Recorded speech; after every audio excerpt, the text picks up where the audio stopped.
Pourquoi l'homme se décourage-t-il? Parce qu'il n'a pas confiance parfaitement en lui-même et la relation qu'il a avec l'intelligence en lui, c'est-à-dire l'ajusteur de pensée. Si l'homme avait une relation plus étroite avec l'ajusteur de pensée, le siège de son intelligence de la vie serait plus présente et les chocs de la vie ne pourraient le bouleverser avec autant de force, car il aurait, sinon le support d'une vie facile pour le moment, au moins le support d'une intelligence qui lui ferait connaître la raison de ses difficultés. Il lui montrerait qu'il y a toujours un horizon pour l'être humain qui communique avec l'intelligence réelle. L'homme se décourage car il n'a pas conscience de sa vie, du point de vue de son intelligence réelle, de sorte qu'il n'a conscience de la valeur de sa vie que du point de vue de son intellect, et dans l'intellect, il n'y a pas d'intelligence réelle, car cette dernière ne se manifeste que sur le plan supramental. Alors, si l'homme ne possède pas d'intelligence réelle, quelque minime ou imparfaitement perçue qu'elle soit, il est évident que son intelligence rationnelle ne pourra supporter le trop-plein d'échecs que met constamment la vie à sa portée. Se décourager, c'est normal chez l'être inconscient, car il n'a pas la pleine mesure de lui-même. Il ne fait face qu'à la mesure de la vie qui s'abat sur lui. Mais lorsque l'être se conscientise et qu'il commence à vivre de l'intelligence réelle, il perd petit à petit la capacité de se décourager, car il découvre graduellement qu'en se conscientisant, sa vie s'ouvre, c'est-à-dire qu'elle se comprend mieux, ce qui lui ouvre une porte sur l'avenir, porte dont il ne connaît pas encore le contour véritable, mais dont il ne peut plus nier l'existence.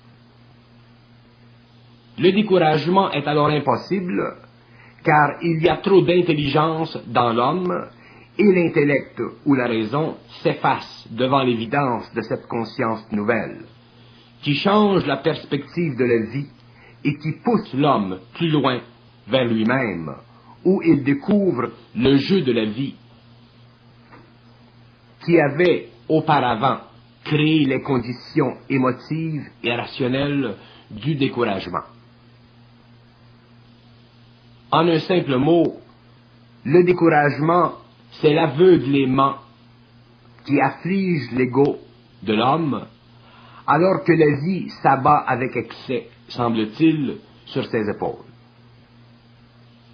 Or, l'aveuglement devient impossible lorsque l'homme entre dans la conscience supramentale, car l'intelligence nouvelle devient un phare qui éclaire les flots troublés d'une mer orageuse, qu'auparavant l'homme devait naviguer sans clarté, ce qui causait sûrement le découragement. Le découragement provient du manque de clarté dans l'esprit, c'est-à-dire d'intelligence réelle, et si l'homme ne parvient pas, pour toutes sortes de raisons, à se sortir de ce qui le décourage, c'est qu'il n'a pas de volonté, car le découragement est lié à la perte ou l'absence de volonté. Or, nous savons qu'il y a un lien très étroit entre la volonté et l'intelligence réelle. Le découragement sert les forces de vie, car il permet de réorienter la vie de l'homme, en le faisant suffisamment souffrir pour qu'il exerce sur le plan matériel sa volonté et son intelligence. Autrement dit, l'expérience du découragement vécu et souffert par l'homme est une pression créée par les forces de vie pour qu'il aiguise son sens de la réalité et deviennent plus mûrs, c'est-à-dire plus intelligents et plus volontaires, dans le vrai sens du mot. Car ce n'est que lorsque l'homme possède cette maturité qu'il peut être plus créatif dans la vie, au lieu de la vivre d'une façon mécanique et totalement inconsciente. L'être qui se décourage ne voit pas la fin de sa souffrance, et s'il est inconscient, ne peut voir la fin de sa souffrance. Mais l'être conscient sait qu'il y a fin à sa souffrance, et il peut aussi savoir pourquoi il y a souffrance, mais sans pour cela pouvoir y mettre fin à volonté, car les conditions optimales de vie n'ont pas encore été établies. Et le fait de savoir qu'il y a fin et but à la souffrance transfère l'énergie de cette souffrance du plan émotif au plan mental. Et c'est ce transfert qui permet à l'être conscient de dépasser la souffrance qui accompagne le découragement et d'en voir la raison d'être, même s'il la refuse, car il y a suffisamment de clarté dans son esprit pour réaliser que déjà le fait qu'il soit conscient a changé sa vie pour une nouvelle vie dont il ne connaît pas encore le dénouement, mais dont il comprend de plus en plus la condition personnelle. Se décourager entraîne l'être inconscient à perdre le contrôle sur son émotivité et à se laisser aller, car il n'a plus la force de combattre, car il n'a pas d'ennemi interne. Il n'a que des événements qui bousculent sa vie. Mais lorsqu'il se conscientise, ce ne sont plus les événements de la vie qui sont l'ennemi, mais les forces de vie internes. Mais il réalise aussi à la fois que l'ennemi interne est en fait l'ennemi de ses faiblesses. Et lorsqu'il a appris à combattre l'ennemi interne, qui œuvre contre ses faiblesses pour les éliminer, cet ennemi devient sa force véritable et son intelligence et sa volonté éventuelle. Il n'y a alors plus de découragement possible ou imaginable, car les faiblesses ont été éliminées et remplacées par l'intelligence réelle et la volonté réelle. Le découragement représente une forme d'aliénation mentale et émotive vis-à-vis une condition quelconque, que l'ego ne peut envisager, supporter, parce qu'il n'a pas une suffisance de compréhension détachée de ses sentiments.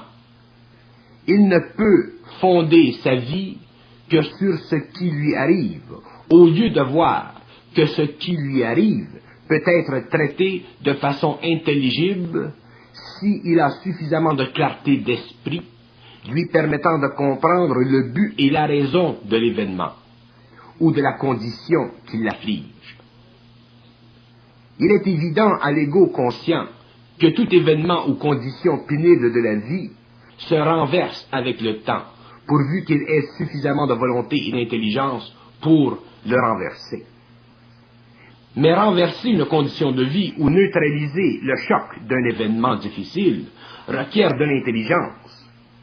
Ce n'est que par le biais de cette intelligence que l'homme a accès à la raison derrière la cause du découragement. Si l'homme vit dans le vacuum de son esprit, s'il n'a comme outil que son intellect et ses émotions, il est évident que le découragement sera amplifié par l'émotivité que soulève la condition ou l'événement. Mais s'il a contact avec l'intelligence en lui, le poids sera supporté par l'ego, car déjà il comprendra que l'événement ou la condition servent à le rendre plus conscient, c'est-à-dire plus imperméable à toutes sortes de situations qui peuvent créer le découragement dans l'avenir. L'homme peut vivre sur le globe de façon à pouvoir tout comprendre de sa vie, ce qui requiert contact avec l'intelligence réelle, ou subir les chocs de vie et en souffrir sans pouvoir sur eux, ce qui peut lui rendre la vie tellement difficile, pénible, qu'il sera découragé, qu'il vivra découragé, c'est-à-dire qu'il perdra contrôle de l'énergie vitale qui alimente ses principes inférieurs, et de là vivra une piètre vie, car la vie peut être très dure et à la fois très facile. Mais il faut au préalable la comprendre en fonction de l'intelligence réelle, et non l'intelligence et l'émotivité subjective qui la bouleversent et la brouillent à la fois. Beaucoup de gens se découragent, car ils ne sont pas suffisamment intelligents et volontaires, dans le sens réel du mot, pour se dissocier carrément d'une condition qui mine leur existence. Ils n'ont pas le courage de faire ce qu'ils devraient ou doivent faire pour se dissocier d'une condition qui ne peut mener qu'à un cul-de-sac. Pourquoi n'ont-ils pas de courage? Parce qu'ils n'ont pas l'intelligence ni la volonté.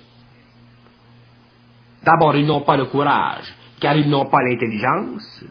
Ils ne peuvent percevoir la subtilité de l'intelligence en eux, qui leur donnerait gratuitement la clé à la résolution de leurs problèmes, et cette clé est enfouie dans leur émotivité.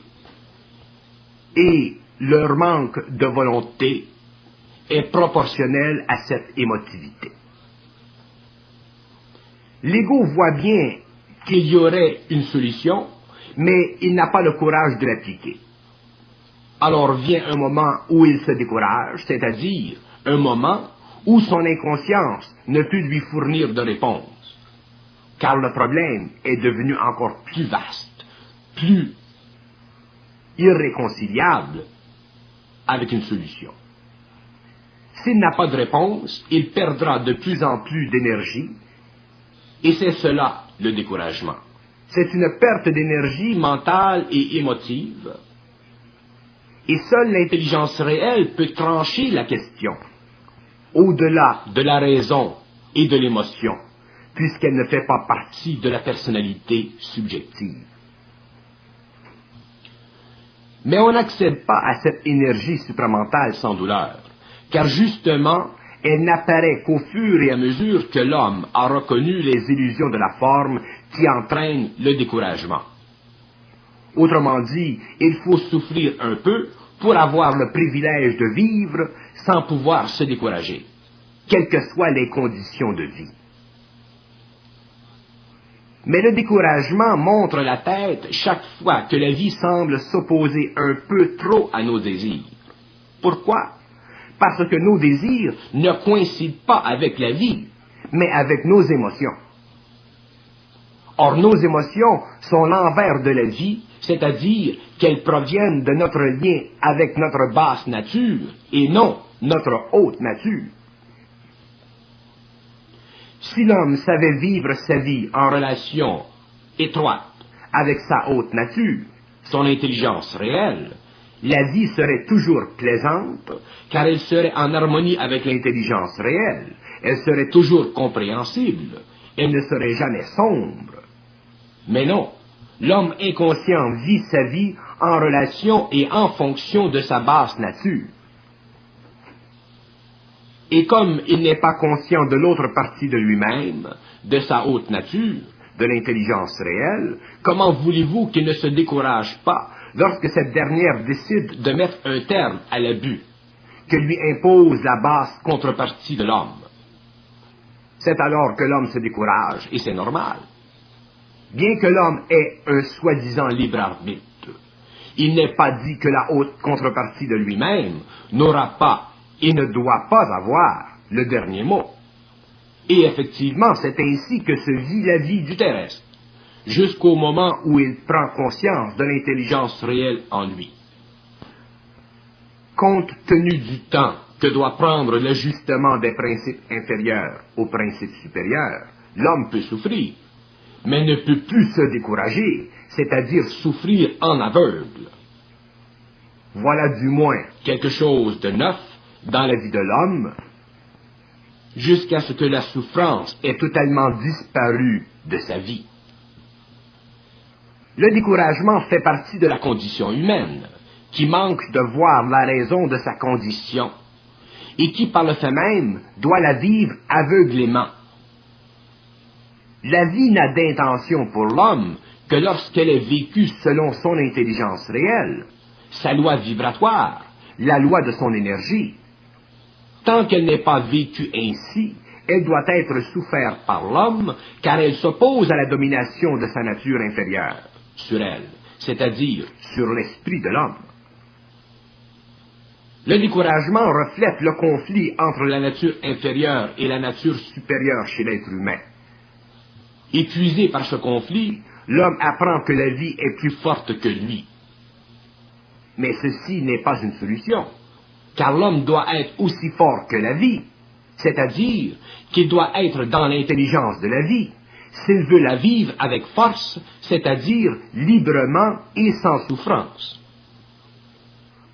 Mais ceci requiert qu'il y ait harmonie entre le haut et le bas.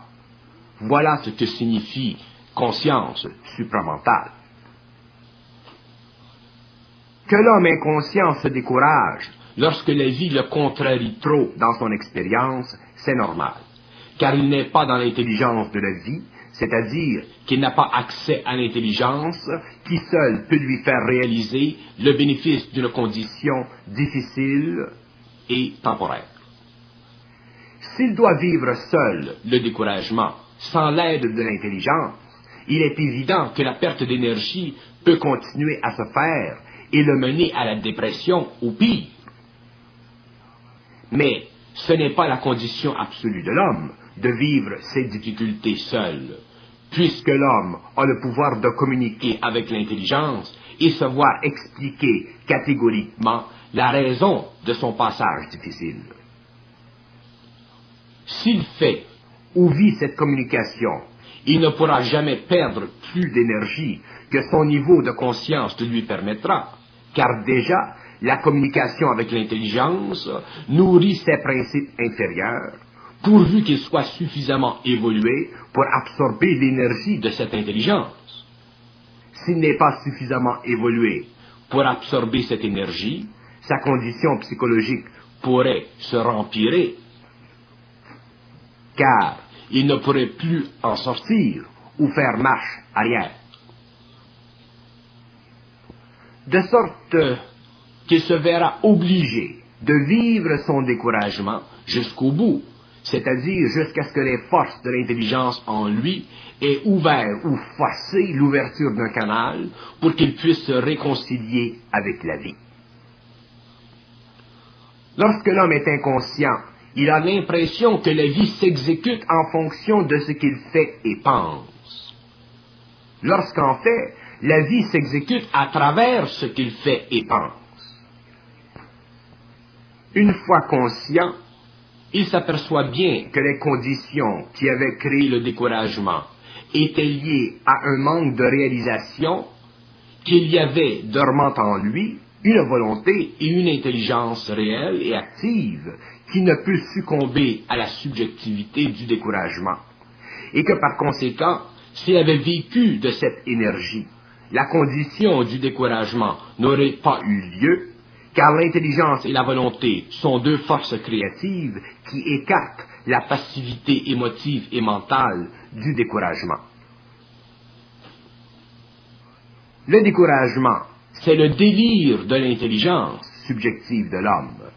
C'est la perte d'intelligence réelle, au moment même où elle devient essentielle. C'est la disconnexion entre l'homme animal et l'homme réel. C'est le doute qui pousse l'homme contre le mur de ses possibilités. C'est la victoire de l'émotion et la paralysie de l'intelligence. Quelle horreur, puisqu'il peut mener l'homme à des abus qui ne conviennent pas à l'être conscient. Beaucoup sont amenés au découragement, car ils n'ont jamais éprouvé le fond de leur réalité psychologique. Ils ne l'ont jamais connu. Afin de sentir un peu ce fond de leur être et de connaître certaines réactions qui ne peuvent se manifester au cours du train-train de la vie de tous les jours, voilà qu'un événement, qu'une condition les confronte avec le plancher des vaches, et ils s'aperçoivent de leur vulnérabilité, de leur faiblesse, de leurs illusions, de leur stupidité. Sans cet événement décourageant, ils auraient vécu leur vie comme des clowns, ces êtres qui font semblant que tout va bien et qui n'ont pas la maturité de vivre sans maquillage. Alors le découragement sert l'homme, car il le resitue envers lui-même et lui fait prendre une certaine conscience de lui-même que seule une partie de vie plus difficile aurait pu faire. La haute nature de l'homme ne lui convient que lorsqu'il l'a découverte et en a payé le prix. C'est pourquoi le découragement fait partie de ce mouvement dans l'homme qui doit lui faire découvrir autre chose que son nombril et ses intérêts trop souvent stériles. La vie se charge de l'homme et l'intelligence réelle seule peut le décharger du poids de la vie.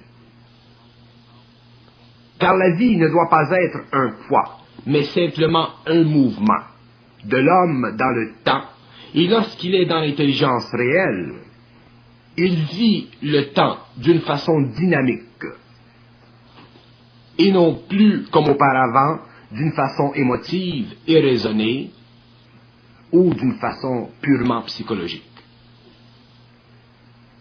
Le découragement intervient dans la vie de l'homme lorsque ce dernier doit reconquérir des forces qu'il a perdues à cause de son inconscience.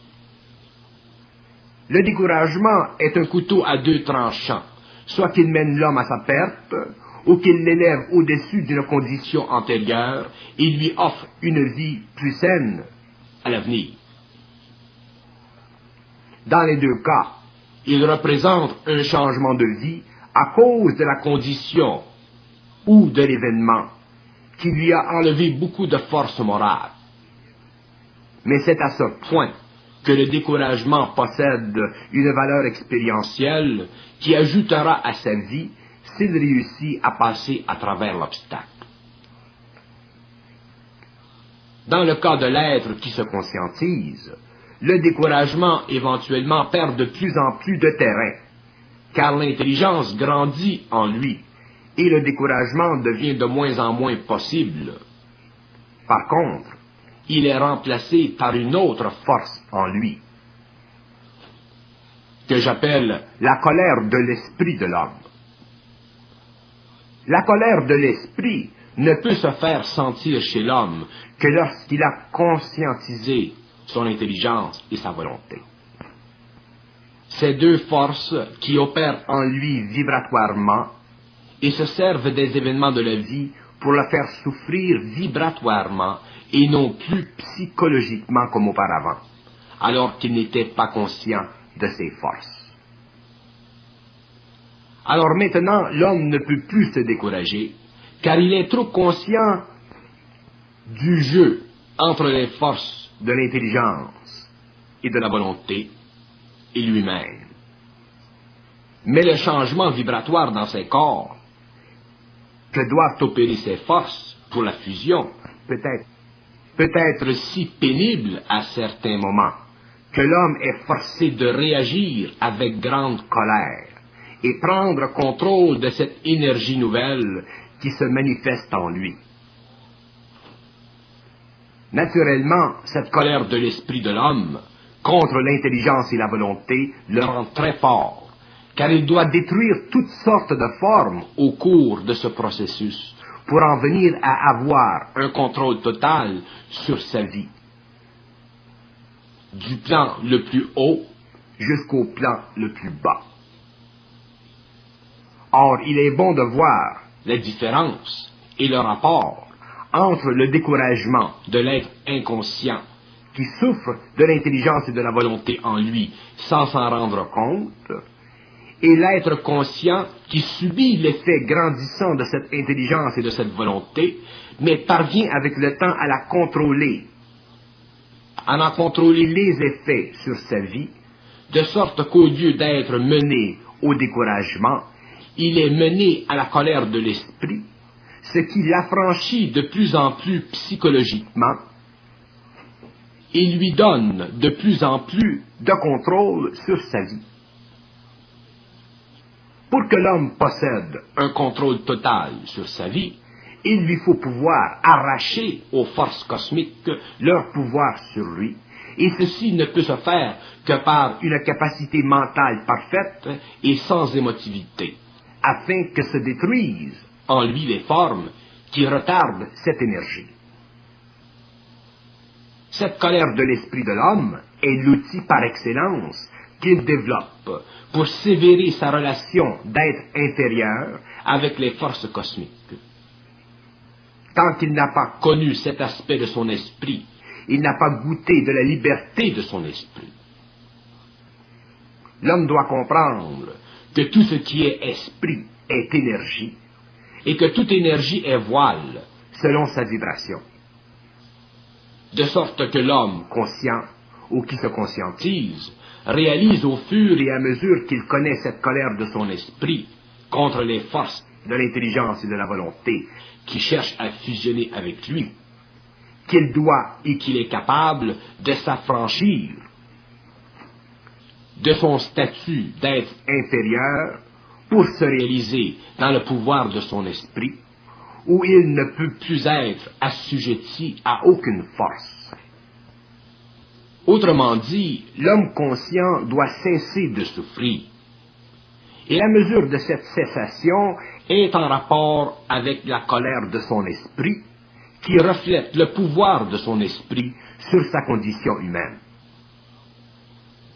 Ainsi, alors que l'être humain inconscient se décourage sous la pression de la vie, l'être conscient vit la colère de son esprit, car il a conscience de l'étrangeté du rapport entre l'homme et les événements et les êtres supérieurs, qui lui cassent les pieds pour l'amener à un taux vibratoire suffisant pour qu'il puisse fusionner avec lui parfaitement. Mais si l'être conscient ne peut plus se décourager, car il y a trop d'intelligence et de volonté en lui, ceci ne veut pas dire que sa souffrance est amoindrie. Au contraire, elle peut être très aiguë. Il faut comprendre que les hommes ont toujours été assujettis et que le rejet complet et incontesté de cet assujettissement demande une volte-face de la part de l'homme qui ne peut se manifester qu'en fonction d'une colère de son esprit. Car la colère psychologique, cette colère de tous les jours, est sans pouvoir sur la vie. Seule la colère de l'esprit de l'homme a pouvoir sur la vie, car elle fait partie de la vie conscientisée, qui affronte la vie inconsciente et la domine parfaitement. Lorsque l'homme prend conscience, par la colère de son esprit, il brise les liens entre son émotif et son mental, et transmute l'énergie émotive en énergie mentale supérieure, ce qui augmente en lui l'intelligence et la volonté réelle. Le découragement n'est plus possible à ce stage, car déjà l'homme a suffisamment de force pour carrément briser toute force qui veut faire obstacle à ce qu'il veut. Il faut remarquer que ce qu'il veut ne fait plus partie de son corps de désir inférieur, mais de sa volonté consciente, grandissante et de plus en plus puissante. L'homme commence alors à s'affirmer dans la vie et il ne peut plus la subir. Il commence à savoir ce que veut dire être libre. Le découragement ne peut plus l'atteindre, quelle que soit la situation, car il n'a plus d'émotivité subjective qui affecte sa volonté réelle. Il voit clair et agit avec force. Il entre dans sa destinée et sort d'un plan de vie curieux et sans intelligence créative. Au lieu d'être élève, il devient maître de lui-même. La vie commence ici. Tant qu'il peut se décourager, c'est qu'il n'a pas soulevé en lui-même, à son niveau, les forces universelles qui doivent le servir une fois pour toutes et pour toujours. C'est la fusion du mortel dont je parle. Fusion qui lui donne le pouvoir sur la vie et les conditions de la vie. Si l'être humain inconscient peut se décourager, car il n'a pas conscience de son esprit et du pouvoir de son esprit sur les événements de la vie, l'être conscient, par contre, prend conscience graduellement de ce pouvoir de son esprit sur les événements, et plus le temps passe, plus il prend conscience de ce pouvoir, et c'est cette prise de conscience que j'appelle la conscience atomique de l'homme.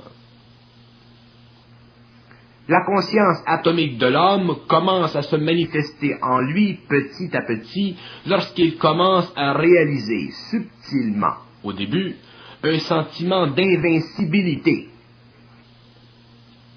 Or, ce sentiment d'invincibilité fait partie de la descente en lui de l'esprit de son rayon et de sa connexion avec son propre esprit. Cette pénétration est pénible pour l'homme à cause de la très haute vibration du rayon, et c'est ce phénomène qui crée en lui la souffrance, autrement dit, qui force l'homme à entrer dans la colère de son esprit. Le développement de la conscience atomique se fait petit à petit, car il affecte tout chez l'homme, le mental, l'émotif, le vital et le physique. Comme le physique est plus dense, c'est ce plan qui est le plus affecté, et c'est pourquoi les organes du corps matériel subissent un choc qui, s'il n'était pas surveillé par les intelligences qui veillent à la progression de la fusion, subirait des dommages irrémédiables.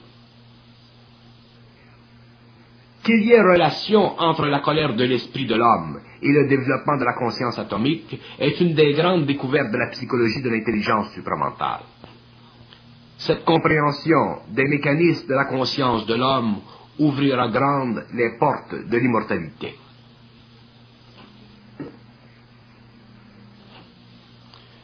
Une des grandes erreurs de l'homme par le passé fut de croire les êtres qui l'enseignèrent. Naturellement, il ne pouvait en être autrement, car l'homme ne devait être instruit qu'après l'enseignement, afin justement de pouvoir rejeter entièrement l'enseignement et ne souffrir que de la colère de son esprit. Car l'enseignement ne pouvait faire connaître à l'homme la colère de son esprit, puisqu'il devait servir à maintenir l'ego dans une forme suffisamment spirituelle pour que la civilisation puisse se développer et se répandre sur le globe. Maintenant que ce but est largement atteint, l'homme ne peut plus vivre d'enseignement. Il doit être instruit, et cela non pas pour le bénéfice de la civilisation, mais le bénéfice de l'homme, de l'individu. L'homme devra dépasser le découragement, car son esprit devra se manifester en lui, afin de permettre la descente de l'énergie du rayon en lui, pour que ces principes ne soient plus affectés par les conditions planétaires de la vie. Tant qu'il pourra être découragé par les forces de vie, son esprit sera impuissant à canaliser l'énergie du rayon, et il se verra obligé de retourner sur les plans de la mort, où l'esprit de l'homme se nourrit de mémoire, au lieu de se nourrir de l'énergie du rayon. L'esprit de l'homme est une force, c'est-à-dire une énergie parfaitement présente dans les terres de vie. Lorsqu'il n'est pas conscient de son esprit, lorsqu'il ne peut vivre de l'énergie de son esprit, l'être inconscient est forcé de vivre de la mémoire, de l'émotivité et de la pensée subjective, et alors il lui est impossible de reconnaître la différence entre le monde de la mort et les terres de vie où évolue l'immortel. L'énergie de son esprit est trop faible, de sorte que l'intelligence de l'ajusteur de pensée ne peut lui servir afin de passer outre les sphères astrales de l'illusion. L'expression de l'énergie de l'esprit est l'expression de l'intelligence et de la volonté cosmique par harmonisation des principes inférieurs avec le rayon. Or, le rayon est l'expression de la pénétration de l'énergie de l'intelligence et de la volonté et de l'amour dans l'homme. Mais l'homme doit être préparé vibratoirement à recevoir cette énergie, car elle ne peut venir à lui pour qu'il s'en serve que lorsque les formes dans son esprit ont été brûlées, brisées, détruites par l'énergie du rayon.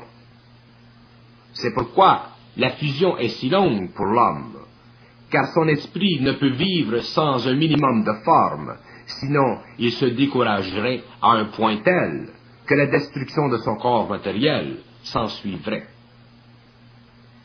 Mais dès qu'il prend conscience vibratoire et délaisse la conscience psychologique, il peut de plus en plus supporter de vivre sans le support de la forme, car son esprit est de plus en plus harmonisé au rayon, ce qui lui assure de progresser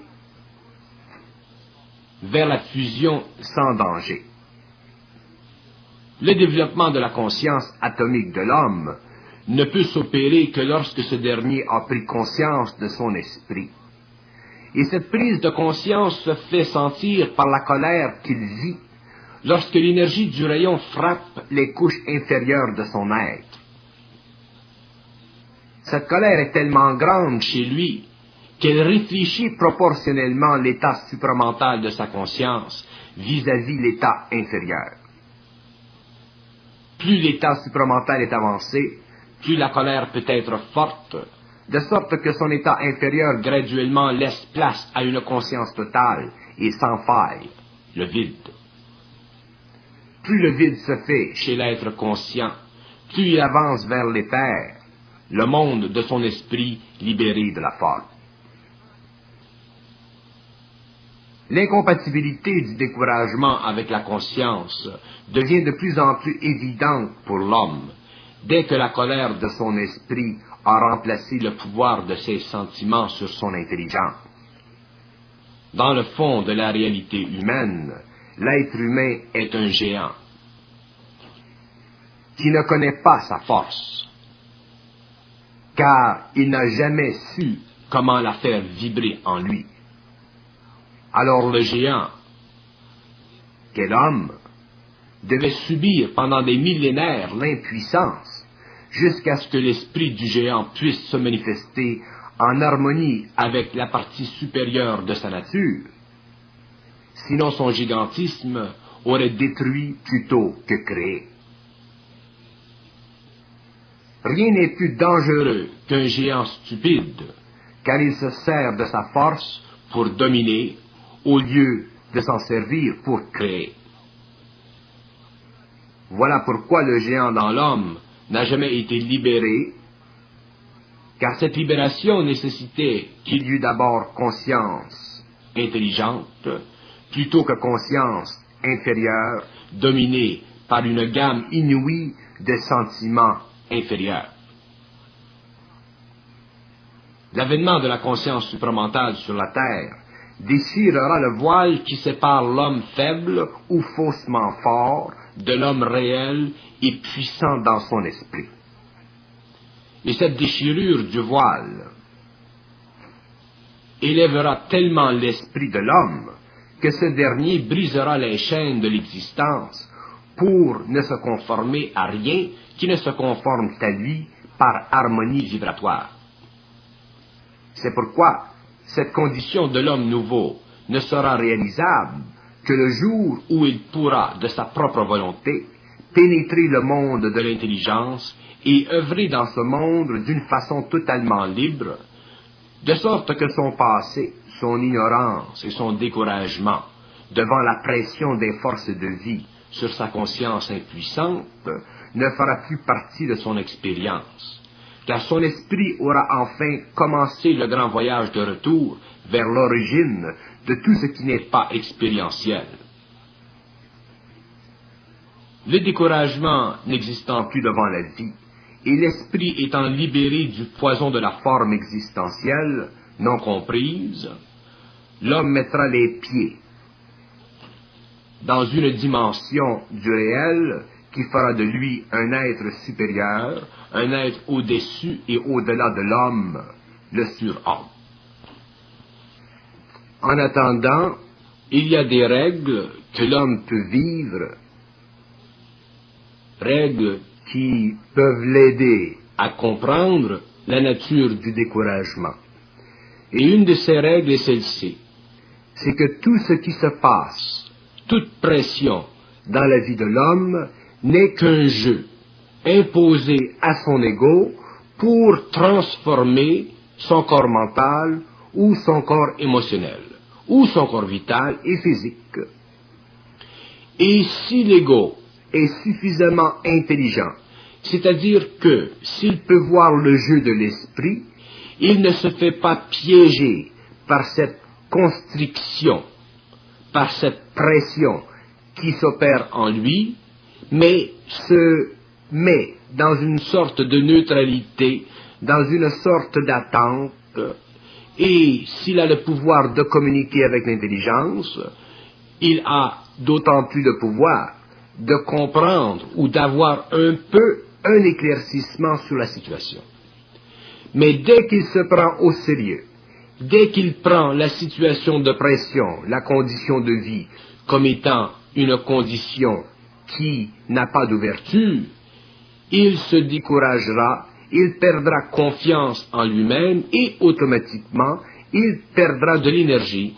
Et cette perte de l'énergie ouvrira en lui toutes sortes d'autres faiblesses et l'homme ne pourra plus vivre sa vie d'une façon normale, d'une façon naturelle. S'il est conscient, s'il est plus ou moins conscient, il verra ce jeu et il verra à travers le jeu. Et lorsqu'il aura vu à travers le jeu, il verra que se décourager fait partie de la partie animale de l'homme. Il n'est pas digne de l'être humain qui va vers un plus haut niveau d'évolution, vers un plus haut niveau d'intelligence et de conscience.